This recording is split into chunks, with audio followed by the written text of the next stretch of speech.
Hello and happy beautiful day to you. On today's quick IQ episode, I want to answer a question that has come in regarding the topic of boundaries and setting boundaries and why it can feel so hard, or why a lot of people may struggle with it, or some things that you can do to just kindly, wonderfully set successful boundaries. And so that's where we're going on today's episode. Now, a few things that we want to think about just kind of right up front when you think about boundaries for a moment.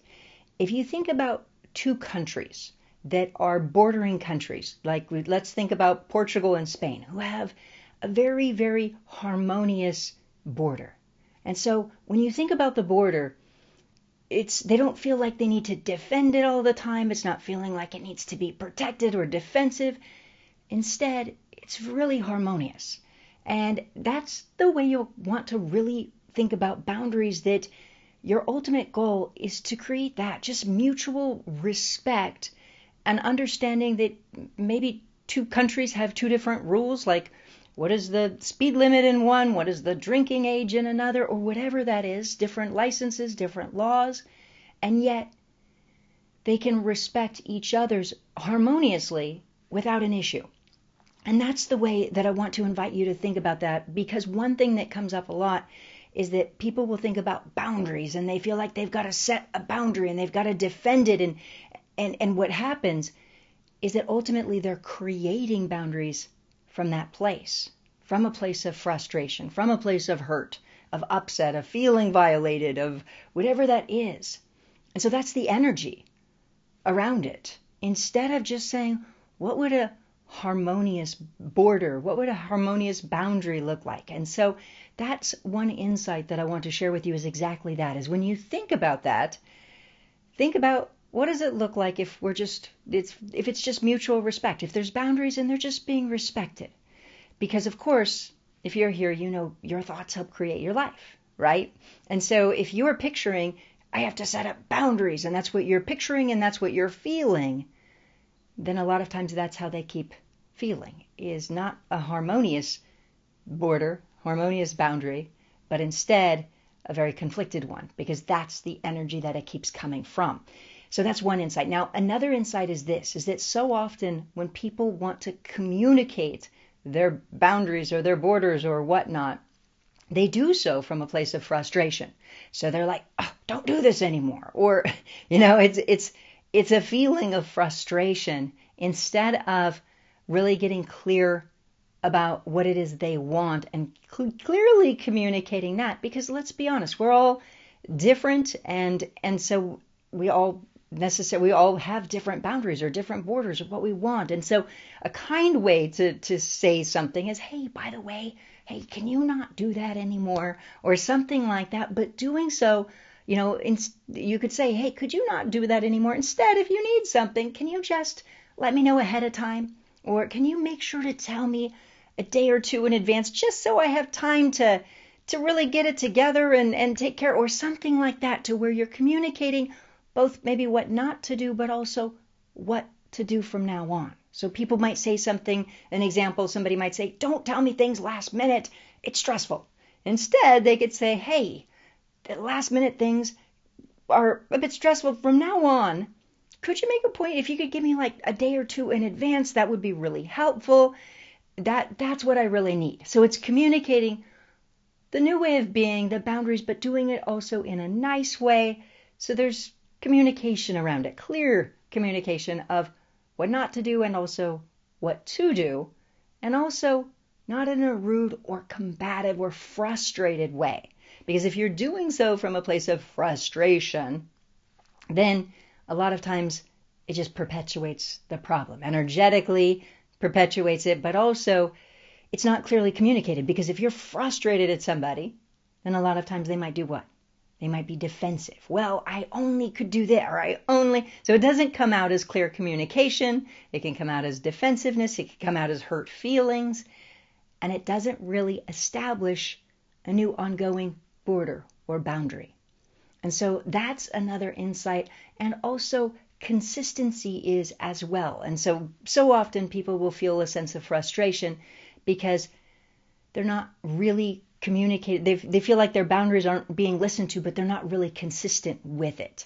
And so if I use the same example earlier of, of time, that can be one, but either whatever it is, just if somebody's doing something and being consistent and saying, hey, by the way, can we remember, so it's like the feeling of gently reminding them, but being consistent. Hey, from now on, I thought we were going to do this from now on. So being consistent and communicating it consistently, not just when you're frustrated.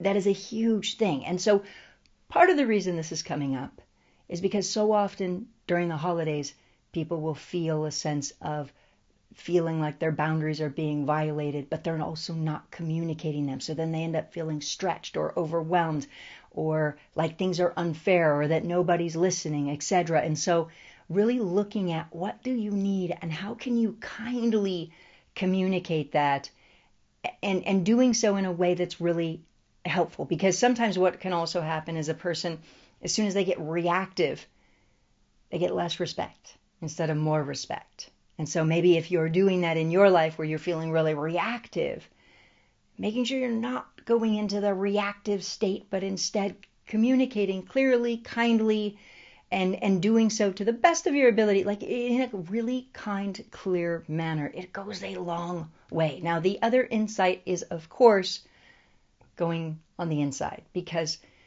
we talked about some of the practical things to do, but so often those inner emotions and the inner patterns can perpetuate the problem as well. And so I would invite you to look at if you have a pattern inside that is also creating more problems. For example, I've worked with people who felt disrespected, and maybe growing up they had a pattern that said, nobody ever listens to me. And so that pattern is perpetuated. Or, for example, people will have a pattern of feeling like, I'm not good enough, or, everybody else is better than me, or they feel inferior. And so from those places, they're also not feeling the level of respect that they would want either. And so if that's something that you've been challenged with, then I invite you to look at this in your own life. And if you ask, can this affect your health? Absolutely. I see it all the time where people feel frustrated, where people feel upset. In fact, if you think about the last episode that I just did, with our beautiful volunteer, Tracy, those very patterns where there's also a feeling of wanting to set a boundary, and put your foot down. And those patterns can come up. And of course, they can hurt. Then a person can feel unloved or uncared about, or nobody cares, or it's a spiral, because inside that's exactly what happens. People will say, oh, but nobody cares, nobody listens to me, nobody respects me, nobody loves me. And it can feel hurt. And so both for your happiness, your health, your life, your healing, your relationships, I'd invite you, if this has been a problem, to really look at that. And of course, going back to that first insight, which is thinking about boundaries and thinking about it from a harmonious place. Because I can't tell you how often people have gone through all kinds of processes and they set boundaries. They go, I need to set boundaries, but it comes from a negative energy. And that's what it then looks like in their lives. I've seen people who set boundaries 20 years ago in their lives, and they have been very painful, ongoing, challenged boundaries that they feel like they have to constantly reinforce, because that was also the energy that it was created from. And so really starting with that foundational step of saying, what would it look like to have harmonious boundaries, harmonious borders of just mutual respect? Which also means with mutual respect, giving it and receiving it as well. And so both ways are true.